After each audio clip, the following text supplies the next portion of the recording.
Paul, appelé par la volonté de Dieu pour être apôtre du Christ Jésus, et Sosthène, notre frère, à l'Église de Dieu qui est à Corinthe, à ceux qui ont été sanctifiés dans le Christ Jésus et sont appelés à être saints avec tous ceux qui, en tout lieu, invoquent le nom de notre Seigneur Jésus-Christ, leur Seigneur et le nôtre.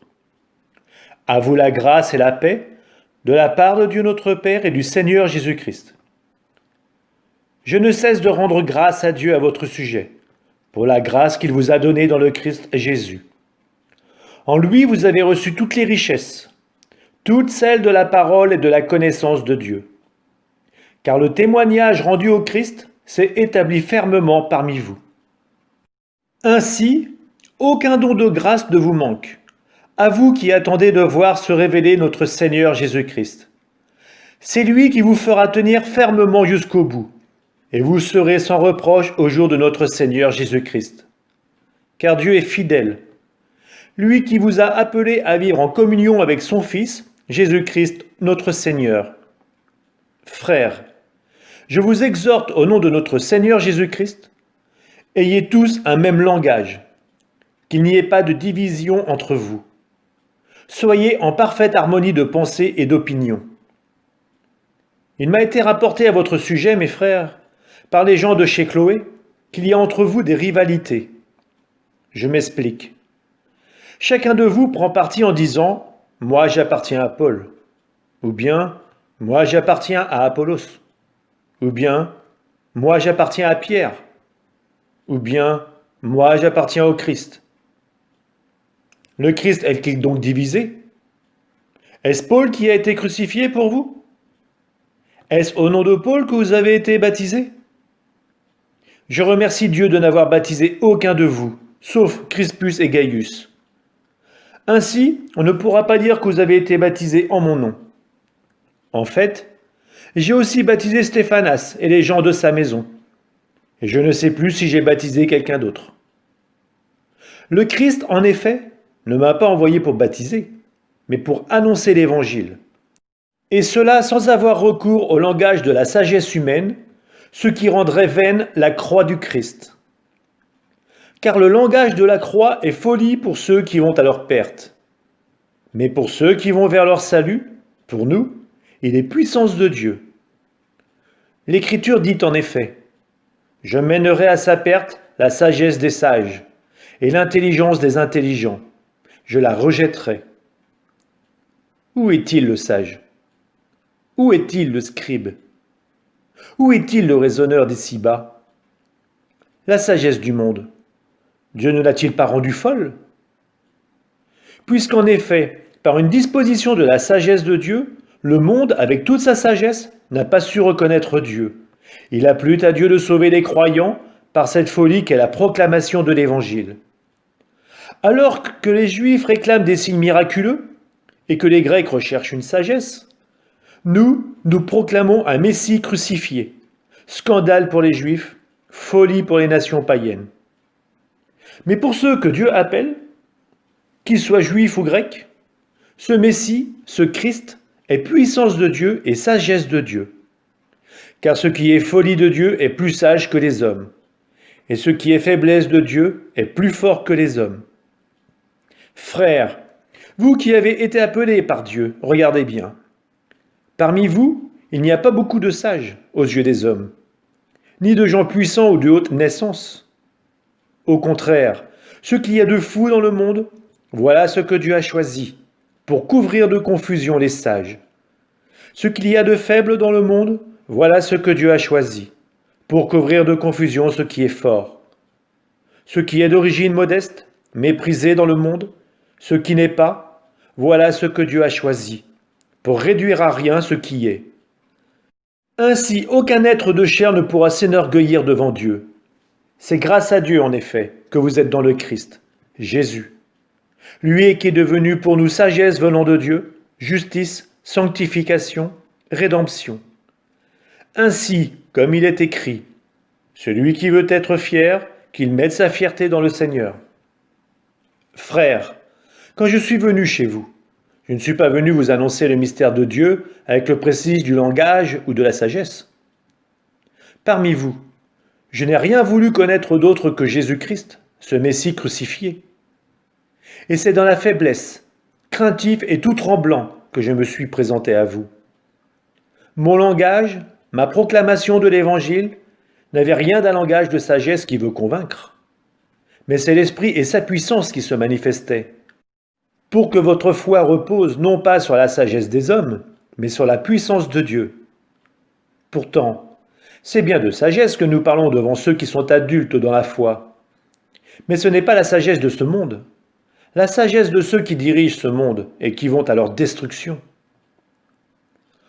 Au contraire, ce dont nous parlons, c'est de la sagesse du mystère de Dieu, sagesse tenue cachée, établie par lui dès avant les siècles pour nous donner la gloire. Aucun de ceux qui dirigent ce monde ne l'a connu, car s'il l'avait connu, il n'aurait jamais crucifié le Seigneur de gloire. Mais ce que nous proclamons, c'est, comme dit l'Écriture, ce que l'œil n'a pas vu, ce que l'oreille n'a pas entendu, ce qui n'est pas venu à l'esprit de l'homme, ce que Dieu a préparé pour ceux dont il est aimé. Et c'est à nous que Dieu, par l'Esprit, en a fait la révélation, car l'Esprit scrute le fond de toutes choses, même les profondeurs de Dieu. Qui donc, parmi les hommes, sait ce qu'il y a dans l'homme, sinon l'Esprit de l'homme qui est en lui? De même, personne ne connaît ce qu'il y a en Dieu, sinon l'Esprit de Dieu. Or nous, ce n'est pas l'Esprit du monde que nous avons reçu, mais l'Esprit qui vient de Dieu. Et ainsi nous avons conscience des dons que Dieu nous a accordés. Nous disons cela avec un langage que nous n'apprenons pas de la sagesse humaine, mais que nous apprenons de l'Esprit. Nous comparons entre elles les réalités spirituelles. L'homme, par ses seules capacités, n'accueille pas ce qui vient de l'Esprit de Dieu. Pour lui, ce n'est que folie. Et il ne peut pas comprendre, car c'est par l'Esprit qu'on examine toutes choses. Celui qui est animé par l'Esprit soumet tout à examen, mais lui, personne ne peut l'y soumettre. Car il est écrit, « Qui a connu la pensée du Seigneur et qui pourra l'instruire ?» Eh bien nous avons la pensée du Christ. Frères, quand je me suis adressé à vous, je n'ai pas pu vous parler comme à des spirituels, mais comme à des êtres seulement charnels, comme à des petits-enfants dans le Christ. C'est du lait que je vous ai donné, et non de la nourriture solide. Vous n'auriez pas pu en manger, et encore maintenant vous ne le pouvez pas, car vous êtes encore des êtres charnels. Puisqu'il y a entre vous des jalousies et des rivalités, n'êtes-vous pas toujours des êtres charnels, et n'avez-vous pas une conduite toute humaine? Quand l'un de vous dit « Moi j'appartiens à Paul », et un autre « Moi j'appartiens à Apollos », n'est-ce pas une façon d'agir toute humaine? Mais qui donc est Apollos? Qui est Paul? Des serviteurs par qui vous êtes devenus croyants, et qui ont agi selon les dons du Seigneur à chacun d'eux. Moi j'ai planté, Apollos a arrosé, mais c'est Dieu qui donnait la croissance. Donc, celui qui plante n'est pas important, ni celui qui arrose. Seul importe celui qui donne la croissance, Dieu. Celui qui plante et celui qui arrose ne font qu'un, mais chacun recevra son propre salaire suivant la peine qu'il se sera donné. Nous sommes des collaborateurs de Dieu, et vous êtes un champ que Dieu cultive, une maison que Dieu construit. Selon la grâce que Dieu m'a donnée, moi, comme un bon architecte, j'ai posé la pierre de fondation. Un autre construit dessus. Mais que chacun prenne garde à la façon dont il contribue à la construction.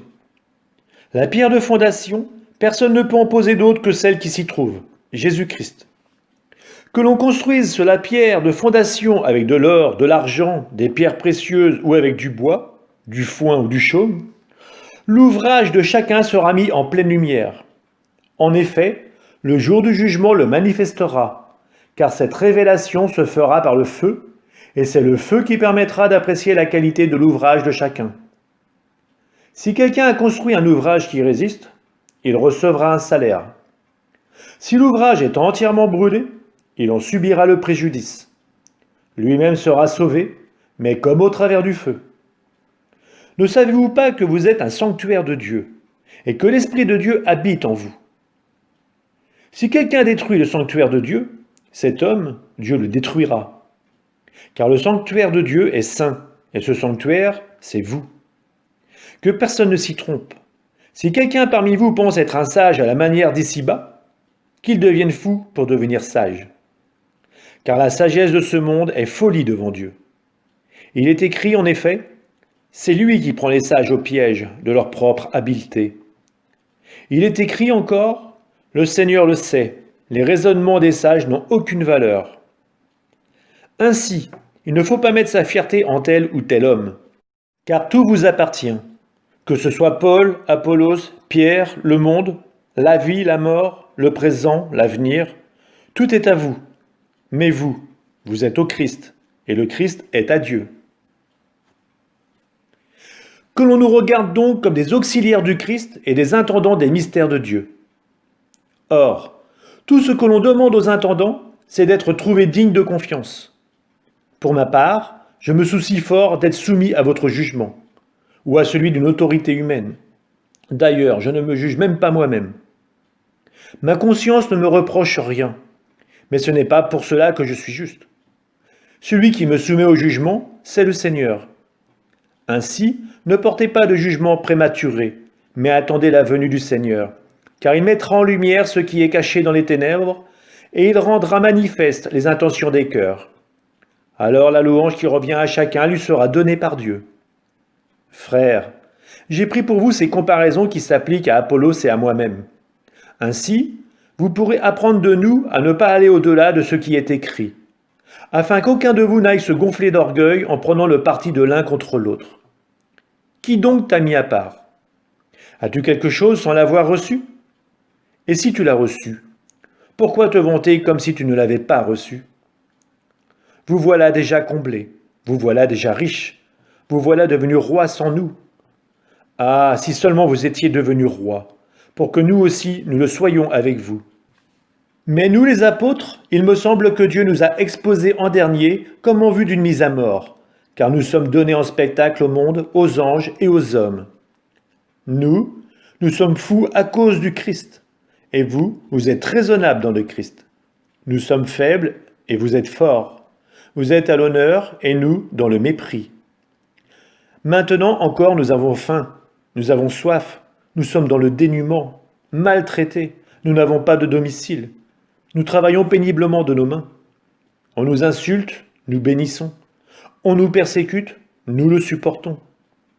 On nous calomnie, nous réconfortons. Jusqu'à présent, nous sommes pour ainsi dire l'ordure du monde, le rebut de l'humanité. Je ne vous écris pas cela pour vous faire honte, mais pour vous reprendre comme mes enfants bien-aimés. Car dans le Christ, vous pourriez avoir 10 000 guides, vous n'avez pas plusieurs pères. Par l'annonce de l'Évangile, c'est moi qui vous ai donné la vie dans le Christ Jésus. Aussi, je vous en prie, imitez-moi. C'est pour cela que je vous ai envoyé Timothée, qui est mon enfant bien-aimé et fidèle dans le Seigneur. Il vous rappellera les voies que je trace dans le Christ, Jésus, telles que je les enseigne partout dans toutes les églises. Pensant que je n'allais pas venir chez vous, quelques-uns se sont gonflés d'orgueil. Or, je viendrai bientôt chez vous, si le Seigneur le veut, et je prendrai connaissance non pas de ce que disent ces gens gonflés d'orgueil, mais des actes dont ils sont capables. Car le royaume de Dieu ne consiste pas dans la parole, mais dans la capacité d'agir. Que préférez-vous? Que je vienne chez vous muni d'un bâton, ou avec amour et en esprit de douceur? On entend dire partout qu'il y a chez vous un cas d'inconduite. Une inconduite telle qu'on n'en voit même pas chez les païens. Il s'agit d'un homme qui vit avec la femme de son père. Et malgré cela, vous êtes gonflés d'orgueil au lieu d'en pleurer et de chasser de votre communauté celui qui commet cet acte. Quant à moi, qui suis absent de corps mais présent d'esprit, j'ai déjà jugé, comme si j'étais présent, l'homme qui agit de la sorte. Au nom du Seigneur Jésus, lors d'une réunion où je serai spirituellement avec vous, dans la puissance de notre Seigneur Jésus, il faut livrer cet individu au pouvoir de Satan pour la perdition de son être de chair. Ainsi, son esprit pourra être sauvé au jour du Seigneur. Vraiment, vous n'avez pas de quoi être fier. Ne savez-vous pas qu'un peu de levain suffit pour que fermente toute la pâte? Purifiez-vous donc des vieux ferments, et vous serez une pâte nouvelle, vous qui êtes le pain de la Pâque, celui qui n'a pas fermenté. Car notre agneau pascal a été immolé, c'est le Christ. Ainsi, célébrons la fête, non pas avec de vieux ferments, non pas avec ceux de la perversité et du vice, mais avec du pain non fermenté, celui de la droiture et de la vérité. Je vous ai écrit dans ma lettre de ne pas fréquenter les débauchés. Cela ne concernait pas de façon générale les débauchés qui sont dans ce monde, ni les profiteurs, les escrocs ou les idolâtres. Autrement, vous seriez obligés de sortir du monde. En réalité, ce que je vous écrivais, c'est de ne pas fréquenter celui qui porte le nom de frère, mais qui est débauché, ou profiteur, idolâtre, ou diffamateur, ivrogne ou escroc. Il ne faut même pas prendre un repas avec un homme comme celui-là. Est-ce à moi de juger ceux du dehors? Et ceux du dedans, n'est-ce pas à vous de les juger? Quant à ceux du dehors, c'est Dieu qui les jugera. Ôtez donc du milieu de vous l'homme mauvais. Lorsqu'un d'entre vous a un désaccord avec un autre, comment ose-t-il aller en procès devant des juges païens plutôt que devant les fidèles? Ne savez-vous pas que les fidèles jugeront le monde? Et si c'est vous qui devez juger le monde, seriez-vous indigne de juger des affaires de moindre importance? Ne savez-vous pas que nous jugerons des anges? À plus forte raison les affaires de cette vie. Et quand vous avez de telles affaires, vous prenez comme juge des gens qui n'ont pas d'autorité dans l'Église. Je vous le dis à votre honte. N'y aurait-il pas parmi vous aucun homme assez sage pour servir d'arbitre entre ses frères? Pourtant, un frère est en procès avec son frère, et cela devant des gens qui ne sont pas croyants. C'est déjà un échec pour vous d'avoir des litiges entre vous. Pourquoi ne pas plutôt supporter l'injustice? Pourquoi ne pas plutôt vous laisser dépouiller? Au contraire, c'est vous qui commettez l'injustice et qui dépouillez les autres. Et cela, vous le faites à des frères. Ne savez-vous pas que ceux qui commettent l'injustice ne recevront pas le royaume de Dieu en héritage? Ne vous y trompez pas. Ni les débauchés, les idolâtres, les adultères, ni les dépravés et les sodomites, ni les voleurs et les profiteurs, ni les ivrognes, les diffamateurs et les escrocs, aucun de ceux-là ne recevra le royaume de Dieu en héritage. Voilà ce qu'était certain d'entre vous.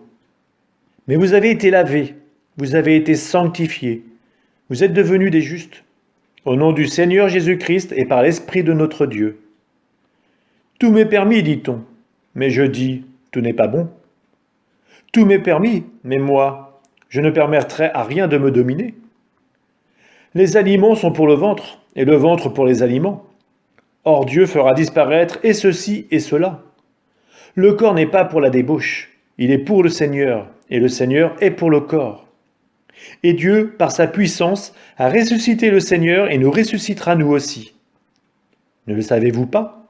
Vos corps sont les membres du Christ. Vais-je donc prendre les membres du Christ pour en faire les membres d'une prostituée? Absolument pas. Ne le savez-vous pas? Celui qui s'unit à une prostituée ne fait avec elle qu'un seul corps, car il est dit « tous deux ne feront plus qu'un ». Celui qui s'unit au Seigneur ne fait avec lui qu'un seul esprit. Fuyez la débauche. Tous les péchés que l'homme peut commettre sont extérieurs à son corps. Mais l'homme qui se livre à la débauche commet un péché contre son propre corps. Ne le savez-vous pas?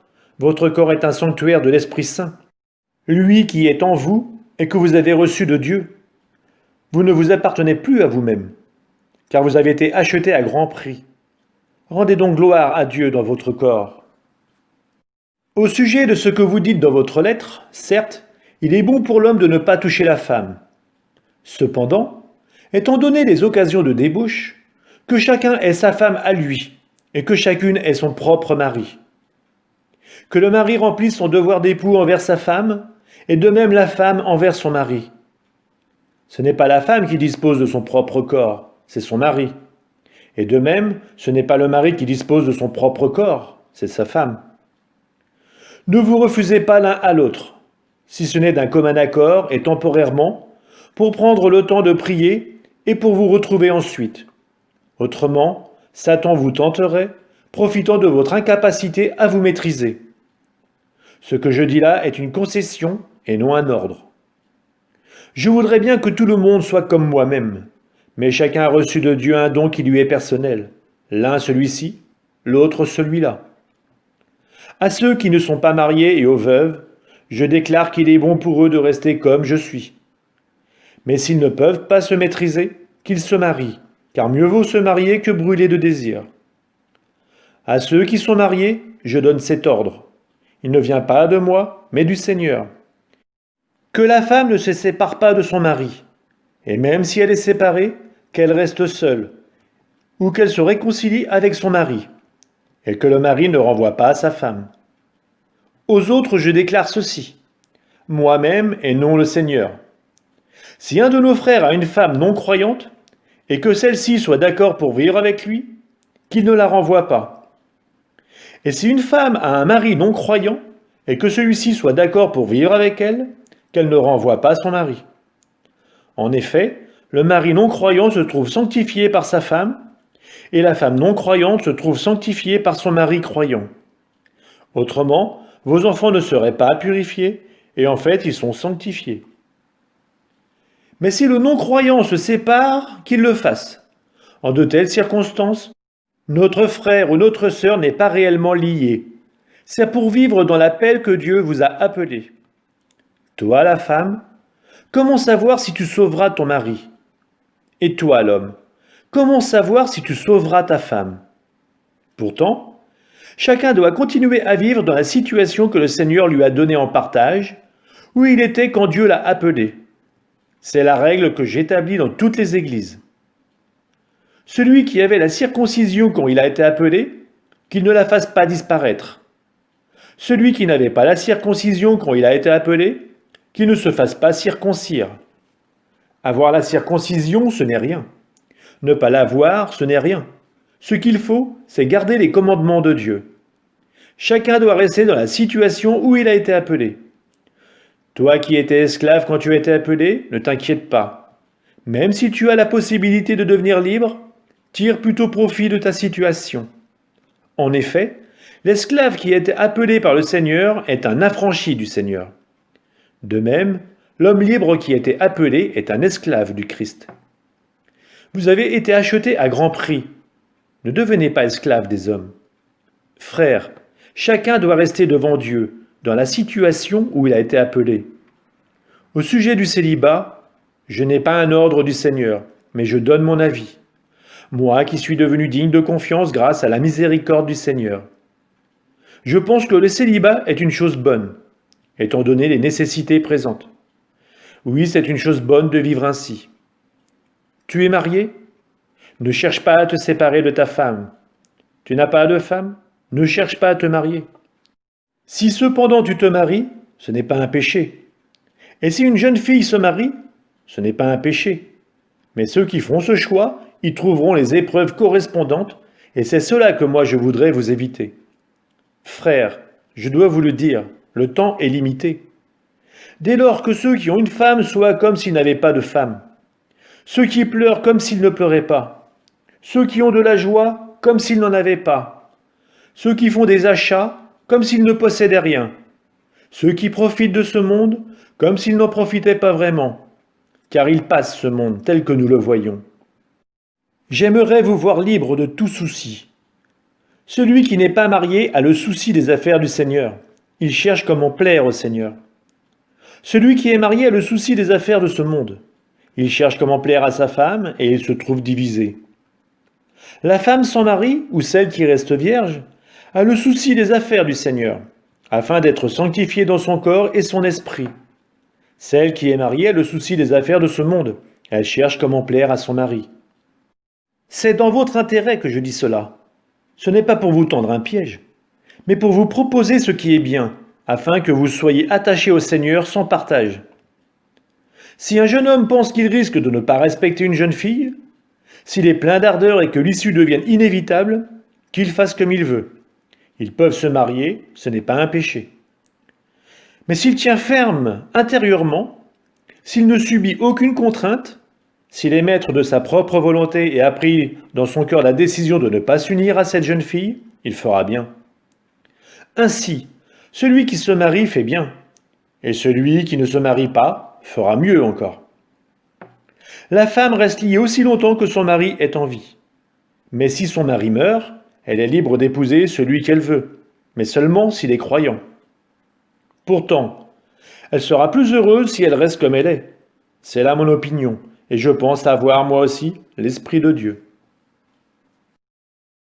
Au sujet des viandes qui ont été offertes aux idoles, nous savons bien que nous avons tous la connaissance nécessaire. Mais la connaissance rend orgueilleux, tandis que l'amour fait œuvre constructive. Si quelqu'un pense être arrivé à connaître quelque chose, il ne connaît pas encore comme il faudrait. Mais si quelqu'un aime Dieu, celui-là est vraiment connu de lui. Quant à manger ces viandes offertes aux idoles, le pouvons-nous? Nous savons que dans le monde, une idole n'est rien du tout. Il n'y a de Dieu que le Dieu unique. Bien qu'il y ait en effet au ciel et sur la terre ce qu'on appelle des dieux, et il y a une quantité de dieux et de seigneurs, pour nous, au contraire, il n'y a qu'un seul Dieu, le Père, de qui tout vient et vers qui nous allons, et un seul Seigneur, Jésus-Christ, par qui tout vient et par qui nous vivons. Mais tout le monde n'a pas cette connaissance. Certains, habitués ici jusqu'aux idoles, croient vénérer les idoles en mangeant de cette viande, et leur conscience, qui est faible, s'en trouve souillée. Ce n'est pas un aliment qui nous rapprochera de Dieu. Si nous n'en mangeons pas, nous n'avons rien de moins. Et si nous en mangeons, nous n'avons rien de plus. Mais prenez garde que l'usage de votre droit ne soit une occasion de chute pour les faibles. En effet, si l'un d'eux te voit, toi qui as cette connaissance, attablé dans le temple d'une idole, cet homme qui a la conscience faible ne sera-t-il pas encouragé à manger de la viande offerte aux idoles? Et la connaissance que tu as va faire périr le faible, ce frère pour qui le Christ est mort. Ainsi, en péchant contre vos frères, et en blessant leur conscience qui est faible, vous péchez contre le Christ lui-même. C'est pourquoi, si une question d'aliment doit faire tomber mon frère, je ne mangerai plus jamais de viande pour ne pas faire tomber mon frère. Ne suis-je pas libre? Ne suis-je pas apôtre? N'ai-je pas vu Jésus notre Seigneur? Et vous, n'êtes-vous pas mon œuvre dans le Seigneur? Et si pour d'autres je ne suis pas apôtre, pour vous en tout cas je le suis. Le sceau qui authentifie mon apostolat, c'est vous dans le Seigneur. Ma défense devant ceux qui enquêtent sur mon compte, la voici. N'aurions-nous pas le droit de manger et de boire? N'aurions-nous pas le droit d'emmener avec nous une femme croyante, comme les autres apôtres, les frères du Seigneur et Pierre? Ou bien serais-je le seul avec Barnabé à ne pas avoir le droit d'être dispensé de travail? Arrive-t-il qu'on serve dans l'armée à ses propres frais?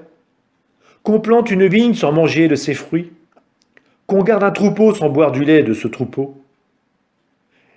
Est-ce que je parle seulement au niveau humain? La loi ne dit-elle pas la même chose? En effet, dans la loi de Moïse, il est écrit « Tu ne muselleras pas le bœuf qui foule le grain. » Dieu s'inquiète-t-il des bœufs? Ou bien le dit-il en réalité à cause de nous? Oui, c'est pour nous que cela fut écrit, puisque le laboureur doit avoir un espoir quand il laboure, et celui qui foule le grain doit espérer en avoir sa part. Et si nous avons semé pour vous des biens spirituels, serait-ce trop de récolter chez vous des biens matériels? Si d'autres ont quelques droits sur vous, n'en avons-nous pas encore plus qu'eux? Mais nous n'avons pas fait usage de ce droit. Au contraire, nous supportons tout pour ne pas créer d'obstacle à l'évangile du Christ. Ne le savez-vous pas? Ceux qui assurent le culte du temple sont nourris par le temple. Ceux qui servent à l'autel ont leur part de ce qui est offert sur l'autel. De même aussi, le Seigneur a prescrit à ceux qui annoncent l'Évangile de vivre de la proclamation de l'Évangile. Mais moi, je n'ai jamais fait usage d'aucun de ces droits, et je n'écris pas cela pour les réclamer, plutôt mourir. Personne ne m'enlèvera ce motif de fierté. En effet, annoncer l'Évangile, ce n'est pas là pour moi un motif de fierté. C'est une nécessité qui s'impose à moi. Malheur à moi si je n'annonçais pas l'Évangile. Certes, si je le fais de moi-même, je mérite une récompense. Mais je ne le fais pas de moi-même, c'est une mission qui m'est confiée. Alors quel est mon mérite? C'est d'annoncer l'Évangile sans rechercher aucun avantage matériel et sans faire valoir mes droits de prédicateur de l'Évangile. Oui, libre à l'égard de tous. Je me suis fait l'esclave de tous afin d'en gagner le plus grand nombre possible. Et avec les Juifs, j'ai été comme un Juif, pour gagner les Juifs. Avec ceux qui sont sujets de la loi, j'ai été comme un sujet de la loi, moi qui ne le suis pas, pour gagner les sujets de la loi. Avec les sans-loi, j'ai été comme un sans-loi, moi qui ne suis pas sans loi de Dieu, mais sous la loi du Christ, pour gagner les sans-loi. Avec les faibles, j'ai été faible, pour gagner les faibles. Je me suis fait tout à tous pour en sauver à tout prix quelques-uns. Et tout cela, je le fais à cause de l'Évangile, pour y avoir part, moi aussi. Vous savez bien que dans le stade, tous les coureurs participent à la course, mais un seul reçoit le prix. Alors, vous, courez de manière à l'emporter. Tous les athlètes à l'entraînement s'imposent une discipline sévère. Ils le font pour recevoir une couronne de laurier qui va se faner. Et nous, pour une couronne qui ne se fane pas. Moi, si je cours, ce n'est pas sans fixer le but. Si je fais de la lutte, ce n'est pas en frappant dans le vide. Mais je traite durement mon corps. J'en fais mon esclave, pour éviter qu'après avoir proclamé l'Évangile à d'autres, je sois moi-même disqualifié. Frères, je ne voudrais pas vous laisser ignorer que lors de la sortie d'Égypte, nos pères étaient tous sous la protection de la nuée, et que tous ont passé à travers la mer. Tous, ils ont été unis à Moïse par un baptême dans la nuée et dans la mer. Tous, ils ont mangé la même nourriture spirituelle. Tous, ils ont bu la même boisson spirituelle. Car ils buvaient à un rocher spirituel qui les suivait, et ce rocher, c'était le Christ. Cependant, la plupart n'ont pas su plaire à Dieu. Leurs ossements, en effet, jonchèrent le désert. Ces événements devaient nous servir d'exemple, pour nous empêcher de désirer ce qui est mal comme l'ont fait ces gens-là. Ne devenez pas idolâtres, comme certains d'entre eux, selon qu'il est écrit. Le peuple s'est assis pour manger et boire, et ils se sont levés pour s'amuser. Ne nous livrons pas à la débauche, comme l'ont fait certains d'entre eux. Il en est tombé 23 000 en un seul jour. Ne mettons pas le Christ à l'épreuve, comme l'ont fait certains d'entre eux. Ils ont péri mordus par les serpents. Cessez de récriminer comme l'ont fait certains d'entre eux. Ils ont été exterminés. Ce qui leur est arrivé devait servir d'exemple. Et l'Écriture l'a raconté pour nous avertir, nous qui nous trouvons à la fin des temps. Ainsi donc, celui qui se croit solide, qu'il fasse attention à ne pas tomber.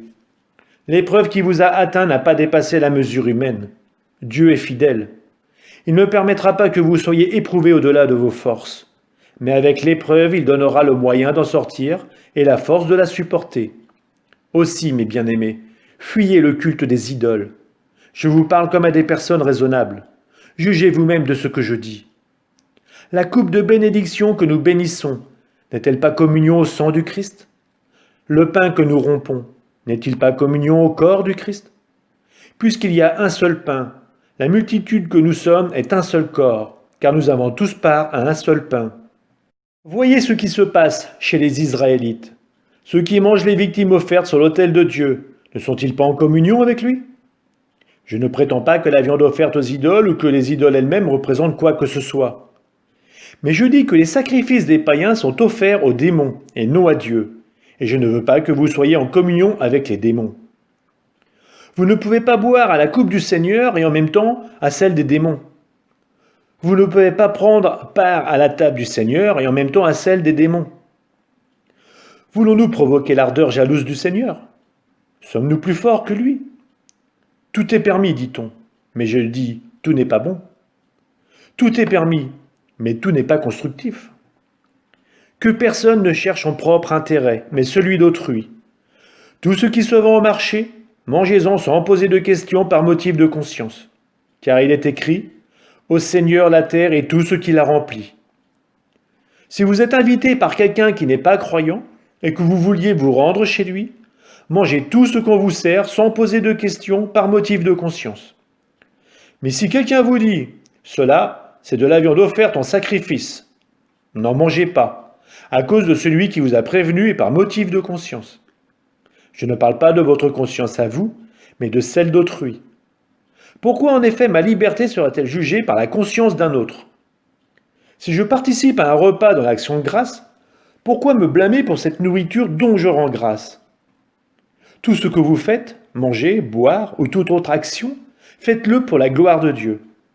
Ne soyez un obstacle pour personne, ni pour les Juifs, ni pour les païens, ni pour l'Église de Dieu. Ainsi moi-même, en toutes circonstances, je tâche de m'adapter à tout le monde, sans chercher mon intérêt personnel, mais celui de la multitude des hommes, pour qu'ils soient sauvés. Imitez-moi, comme moi aussi j'imite le Christ.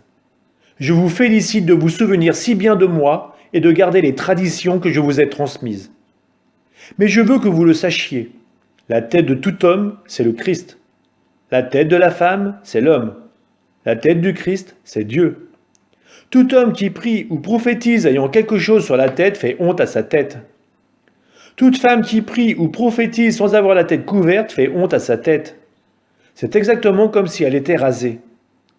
En effet, si elle ne se couvre pas, qu'elle aille jusqu'à se faire tondre. Et si c'est une honte pour la femme d'être tondue ou rasée, qu'elle se couvre.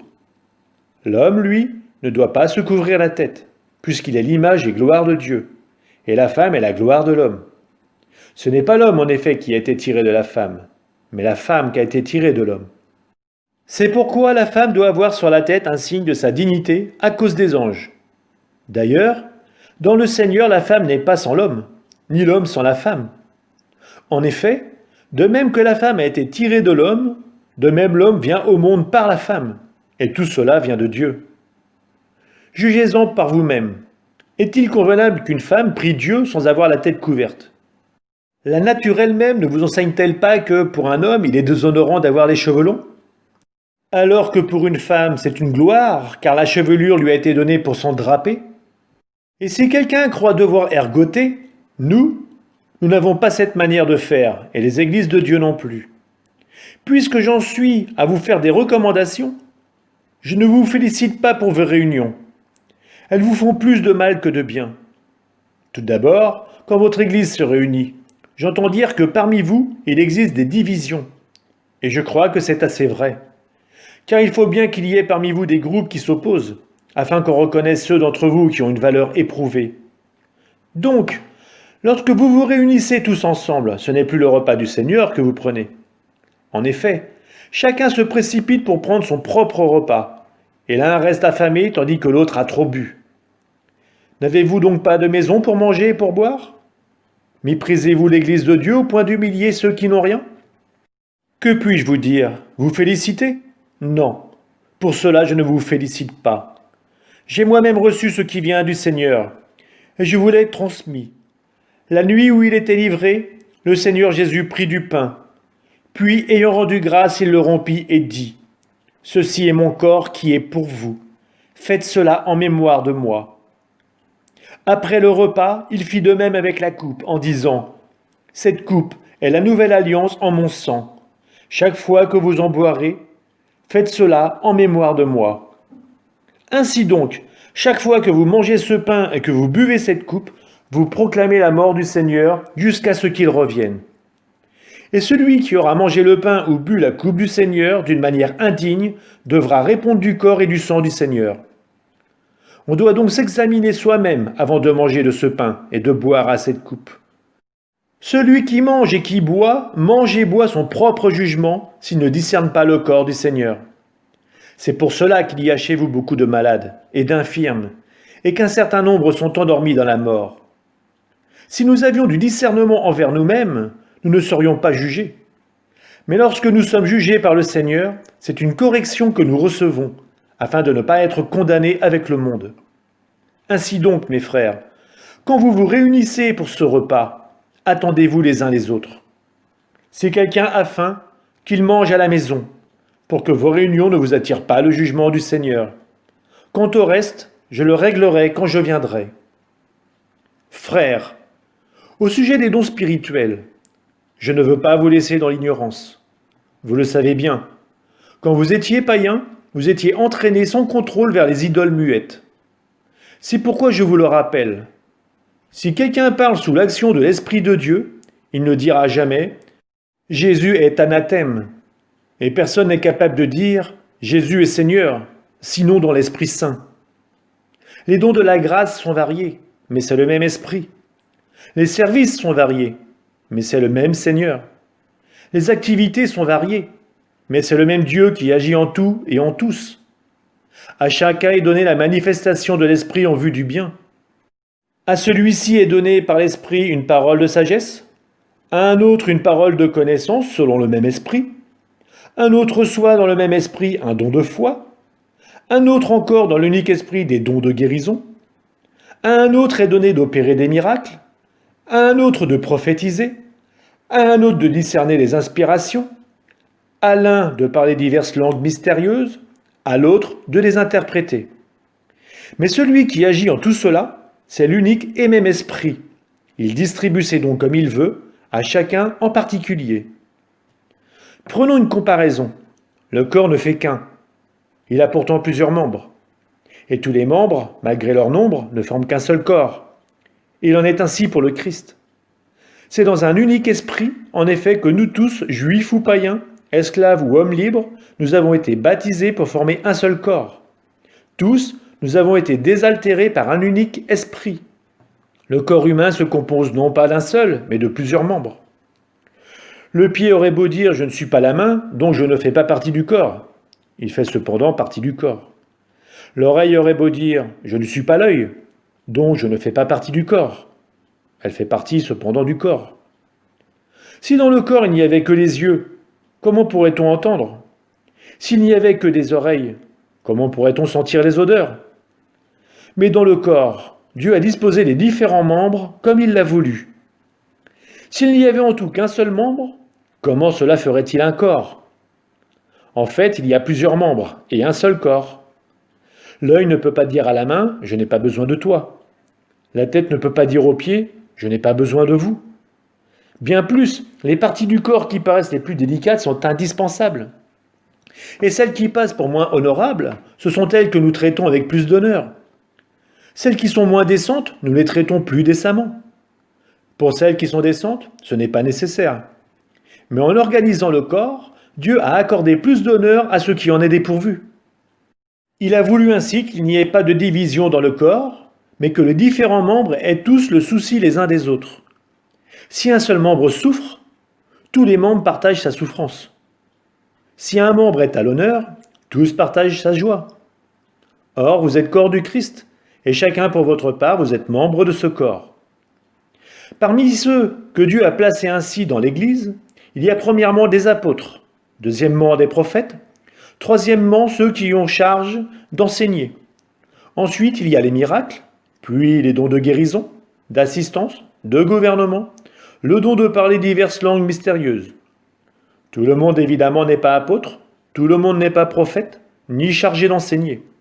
Tout le monde n'a pas à faire des miracles, à guérir, à dire des paroles mystérieuses, ou à les interpréter. Recherchez donc avec ardeur les dons les plus grands. Et maintenant, je vais vous indiquer le chemin par excellence. J'aurais beau parler toutes les langues des hommes et des anges. Si je n'ai pas la charité, s'il me manque l'amour, je ne suis qu'un cuivre qui résonne, une cymbale retentissante. J'aurais beau être prophète, avoir toute la science des mystères et toute la connaissance de Dieu. J'aurais beau avoir toute la foi jusqu'à transporter les montagnes. S'il me manque l'amour, je ne suis rien. J'aurais beau distribuer toute ma fortune aux affamés. J'aurais beau me faire brûler vif. S'il me manque l'amour, cela ne me sert à rien. L'amour prend patience, l'amour rend service. L'amour ne jalouse pas, il ne se vante pas, ne se gonfle pas d'orgueil. Il ne fait rien d'inconvenant, il ne cherche pas son intérêt, il ne s'emporte pas, il n'entretient pas de rancune. Il ne se réjouit pas de ce qui est injuste, mais il trouve sa joie dans ce qui est vrai. Il supporte tout, il fait confiance en tout, il espère tout, et il endure tout. L'amour ne passera jamais. Les prophéties seront dépassées, le don des langues cessera, la connaissance actuelle sera dépassée. En effet, notre connaissance est partielle, nos prophéties sont partielles. Quand viendra l'achèvement, ce qui est partiel sera dépassé. Quand j'étais petit enfant, je parlais comme un enfant, je pensais comme un enfant, je raisonnais comme un enfant. Maintenant que je suis un homme, j'ai dépassé ce qui était propre à l'enfant. Nous voyons actuellement de manière confuse, comme dans un miroir. Ce jour-là, nous verrons face à face. Actuellement, ma connaissance est partielle. Ce jour-là, je connaîtrai parfaitement, comme j'ai été connu. Ce qui demeure aujourd'hui, c'est la foi, l'espérance et la charité. Mais la plus grande des trois, c'est la charité. Efforcez-vous d'atteindre la charité. Recherchez avec ardeur les dons spirituels, surtout celui de prophétie. En effet, Celui qui parle en langue ne parle pas pour les hommes, mais pour Dieu. Personne ne comprend, car sous l'effet de l'inspiration, il dit des choses mystérieuses. Mais celui qui prophétise parle pour les hommes. Il est constructif, il réconforte, il encourage. Celui qui parle en langue ne construit que lui-même, tandis que celui qui prophétise construit l'assemblée de l'Église. Je souhaiterais que vous parliez tous en langue, mais plus encore que vous prophétisiez. Car prophétiser vaut mieux que parler en langue, à moins qu'on interprète ce qui a été dit en langue. Ainsi, on aide à la construction de l'Église. D'ailleurs, frères, si je viens chez vous et que je parle en langue, en quoi vous serais-je utile si ma parole ne vous apporte ni révélation, ni connaissance, ni prophétie, ni enseignement? Ainsi, des objets inanimés comme la flûte ou la cithare, quand ils produisent des sons, s'ils ne donnent pas des notes distinctes, comment reconnaître l'air joué par l'instrument? Et si la trompette produit des sons confus, qui va se préparer au combat? Vous de même, si votre langue ne produit pas un message intelligible, comment reconnaître ce qui est dit? Vous serez de ceux qui parlent pour le vent. Il y a dans le monde je ne sais combien d'espèces de langage, et personne n'en est dépourvu. Mais si je ne connais pas le sens de ce langage, je serai un barbare pour celui qui parle, et il le sera pour moi. Alors vous, puisque vous êtes avide d'inspiration, cherchez à progresser, mais en vue de construire l'Église. Dès lors, celui qui parle en langue, qu'il prie pour être capable d'interpréter. Si je parle en langue, mon esprit, assurément, est en prière, mais mon intelligence reste sans fruit. Que vais-je donc faire?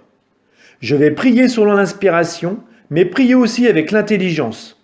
Je vais chanter selon l'inspiration, mais chanter aussi avec l'intelligence.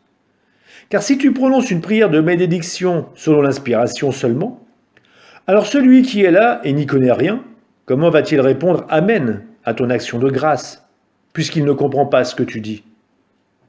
Toi, bien sûr, tu fais une belle action de grâce, mais ce n'est pas constructif pour l'autre. Je parle en langue plus que vous tous, et j'en rends grâce à Dieu. Mais quand l'Église est rassemblée, je préfère dire 5 paroles avec mon intelligence de manière à instruire les autres, plutôt que d'en dire 10 000 en langue. Frères, pour le bon sens, ne soyez pas des enfants. Pour le mal, oui, soyez des petits-enfants, mais pour le bon sens, soyez des adultes. Dans la loi, il est écrit ceci. C'est par des gens de langue étrangère, par des lèvres d'étrangers, que je parlerai à ce peuple. Et même ainsi, ils ne m'écouteront pas, dit le Seigneur. Cela veut dire que parler en langue est un signe non pour les croyants, mais pour ceux qui ne croient pas, alors que la prophétie est un signe non pour ceux qui ne croient pas, mais pour les croyants. Quand donc l'Église tout entière est rassemblée, si tous parlent en langue et qu'il arrive des gens qui ne sont pas initiés ou ne sont pas croyants, ne vont-ils pas le dire que vous délirez? Si au contraire tous prophétisent et qu'il arrive un non-croyant ou un non-initié, ils se sont mis en question par tous, comme soumis à un examen par tous. Les secrets de son cœur sont mis au grand jour. Il tombera face contre terre pour se prosterner devant Dieu et proclamer « Vraiment Dieu est parmi vous ».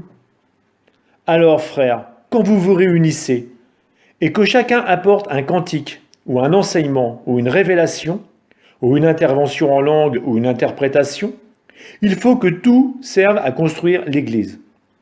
Et si on parle en langue, qu'il y en ait 2 à le faire, 3 tout au plus, chacun à son tour, et qu'il y ait quelqu'un pour interpréter.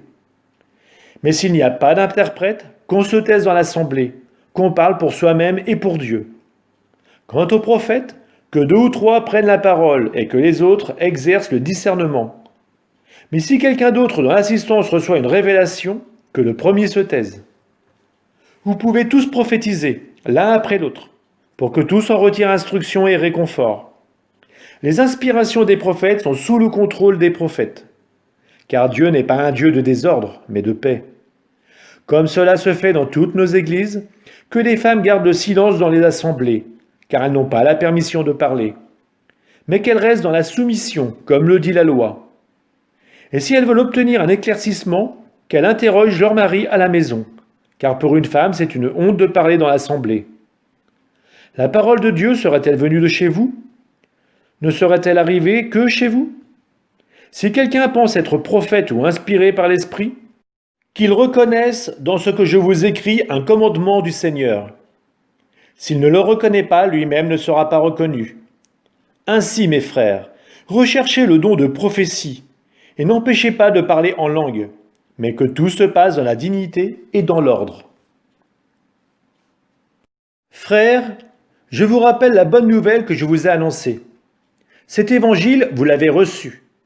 C'est en lui que vous tenez bon. C'est par lui que vous serez sauvés si vous le gardez tel que je vous l'ai annoncé. Autrement, c'est pour rien que vous êtes devenus croyants. Avant tout, je vous ai transmis ceci, que j'ai moi-même reçu. Le Christ est mort pour nos péchés, conformément aux Écritures, et il fut mis au tombeau. Il est ressuscité le 3e jour, conformément aux Écritures. Il a apparu à Pierre, puis aux 12. Ensuite, il est apparu à plus de 500 frères à la fois. La plupart sont encore vivants, et quelques-uns sont endormis dans la mort. Ensuite, il est apparu à Jacques, puis à tous les apôtres. Et en tout dernier lieu, il est même apparu à l'avorton que je suis. Car moi, je suis le plus petit des apôtres. Je ne suis pas digne d'être appelé apôtre, puisque j'ai persécuté l'Église de Dieu. Mais ce que je le suis par la grâce de Dieu. Et sa grâce, venant en moi, n'a pas été stérile. Je me suis donné de la peine plus que tous les autres. À vrai dire, ce n'est pas moi, c'est la grâce de Dieu avec moi. Bref, qu'il s'agisse de moi ou des autres, voilà ce que nous proclamons. Voilà ce que vous croyez. Nous proclamons que le Christ est ressuscité d'entre les morts. Alors comment certains d'entre vous peuvent-ils affirmer qu'il n'y a pas de résurrection des morts ? S'il n'y a pas de résurrection des morts, le Christ non plus n'est pas ressuscité. Et si le Christ n'est pas ressuscité, notre proclamation est sans contenu, votre foi aussi est sans contenu. Et nous faisons figure de faux témoins de Dieu pour avoir affirmé en témoignant au sujet de Dieu qu'il a ressuscité le Christ, alors qu'il ne l'a pas ressuscité si vraiment les morts ne ressuscitent pas. Car si les morts ne ressuscitent pas, le Christ non plus n'est pas ressuscité. Et si le Christ n'est pas ressuscité, votre foi est sans valeur, vous êtes encore sous l'emprise de vos péchés. Et donc, ceux qui se sont endormis dans le Christ sont perdus. Et si nous avons mis notre espoir dans le Christ pour cette vie seulement, nous sommes les plus à plaindre de tous les hommes. Mais non, le Christ est ressuscité d'entre les morts, lui premier ressuscité parmi ceux qui se sont endormis. Car la mort étant venue par un homme, c'est par un homme aussi que vient la résurrection des morts. En effet, de même que tous les hommes meurent en Adam, de même c'est dans le Christ que tous recevront la vie. Mais chacun a son rang. En premier, le Christ, et ensuite, lors du retour du Christ, ceux qui lui appartiennent. Alors tout sera achevé, quand le Christ remettra le pouvoir royal à Dieu son Père, après avoir anéanti parmi les êtres célestes toute principauté, toute souveraineté et puissance. Car c'est lui qui doit régner jusqu'au jour où Dieu aura mis sous ses pieds tous ses ennemis.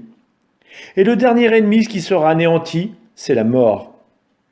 Car il a tout mis sous ses pieds. Mais quand le Christ dira « Tout est soumis désormais », c'est évidemment l'exclusion de celui qui lui aura soumis toutes choses. Et quand tout sera mis sous le pouvoir du Fils, lui-même se mettra alors sous le pouvoir du Père qui lui aura tout soumis, et ainsi Dieu sera tout en tous. Autrement, que feront-ils ceux qui se font baptiser pour les morts ? Si vraiment les morts ne ressuscitent pas, pourquoi se faire baptiser pour eux ? Et pourquoi nous aussi courons-nous des dangers à chaque instant ?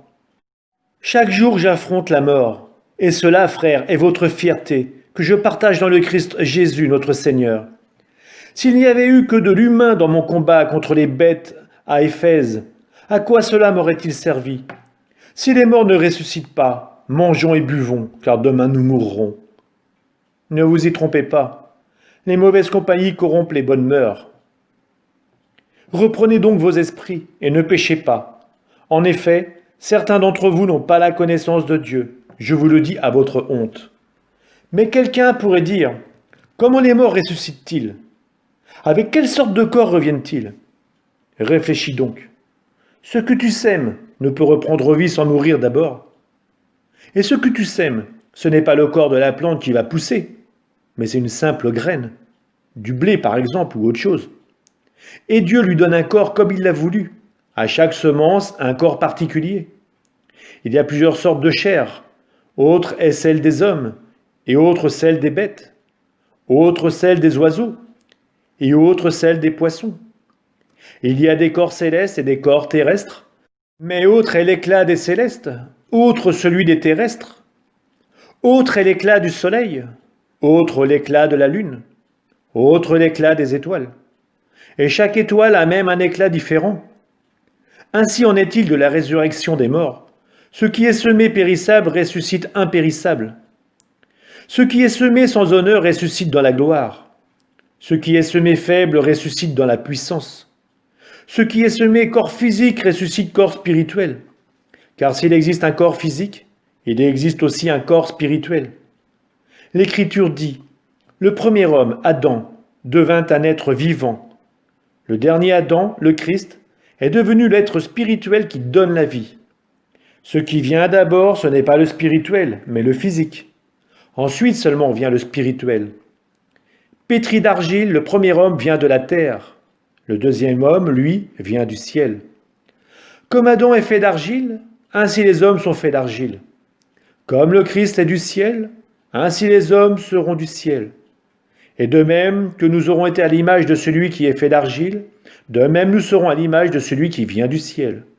Je le déclare, frères, la chair et le sang sont incapables de recevoir en héritage le royaume de Dieu. Et ce qui est périssable ne reçoit pas en héritage ce qui est impérissable.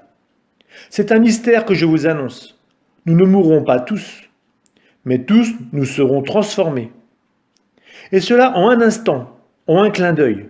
Quant à la fin, la trompette retentira, car elle retentira, et les morts ressusciteront, impérissables, et nous serons transformés. Il faut en effet que cet être périssable que nous sommes revête ce qui est impérissable. Il faut que cet être mortel revête l'immortalité. Et quand cet être périssable aura revêtu ce qui est impérissable, quand cet être mortel aura revêtu l'immortalité, alors se réalisera la parole de l'Écriture. La mort a été engloutie dans la victoire. Ô mort, où est ta victoire? Ô mort, où est-il ton aiguillon? L'aiguillon de la mort, c'est le péché. Ce qui donne force au péché, c'est la loi. Rendons grâce à Dieu qui nous donne la victoire par notre Seigneur Jésus-Christ. Ainsi, mes frères bien-aimés, soyez fermes, soyez inébranlables. Prenez une part toujours plus active à l'œuvre du Seigneur, car vous savez que dans le Seigneur, la peine que vous vous donnez n'est pas perdue. Au sujet de la collecte pour les fidèles de Jérusalem, faites vous aussi comme je l'ai prescrit aux églises de Galatie.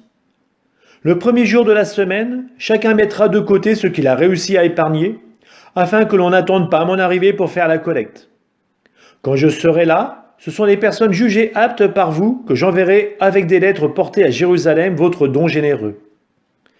S'il est bon que j'y aille aussi, ces personnes iront avec moi. Je viendrai chez vous après avoir traversé la Macédoine. Je ne ferai que traverser la Macédoine. Mais chez vous, je vais peut-être séjourner et même rester pour l'hiver, afin que vous m'aidiez à me rendre où je voudrais aller. Cette fois-ci, en effet, je ne veux pas vous voir seulement en passant. J'espère bien rester quelque temps chez vous si le Seigneur le permet. Mais je resterai à Éphèse jusqu'à la Pentecôte, car une porte s'est ouverte toute grande à mon activité et les adversaires sont nombreux. Si Timothée vient, veillez à ce qu'il n'ait rien à craindre chez vous, car il travaille à l'œuvre du Seigneur tout comme moi. Que personne donc ne le méprise. Aidez-le à revenir en paix auprès de moi, car je l'attends avec les frères. Au sujet d'Apollos, notre frère, je l'ai fortement exhorté à venir chez vous avec les frères, mais la volonté n'y était vraiment pas pour qu'il vienne maintenant. Il viendra donc quand ce sera le moment favorable. Veillez, tenez bon dans la foi, soyez des hommes, soyez forts. Que tout chez vous se passe dans l'amour. Frères, voici encore une exhortation. Vous savez que Stéphanas et les gens de sa maison ont été dans votre province les premiers à croire et se sont engagés au service des fidèles. À votre tour, soyez soumis à de tels hommes et à tous ceux qui collaborent et peinent avec eux. Je suis heureux de la présence de Stéphanas, de Fortunatus et d'Achaïkos, eux qui ont suppléé à votre absence. En effet, ils ont tranquillisé mon esprit et le vôtre. Sachez donc apprécier de tels hommes. Les églises de la province d'Asie vous saluent. Aquilas et Prisca vous saluent bien dans le Seigneur, avec l'église qui se rassemble dans leur maison. Tous les frères vous saluent. Saluez-vous les uns les autres par un baiser de paix. La salutation est de ma main à moi, Paul. Si quelqu'un n'aime pas le Seigneur, qu'il soit anathème. Maranatha, notre Seigneur vient. Que la grâce du Seigneur Jésus soit avec vous. Je vous aime tous dans le Christ Jésus.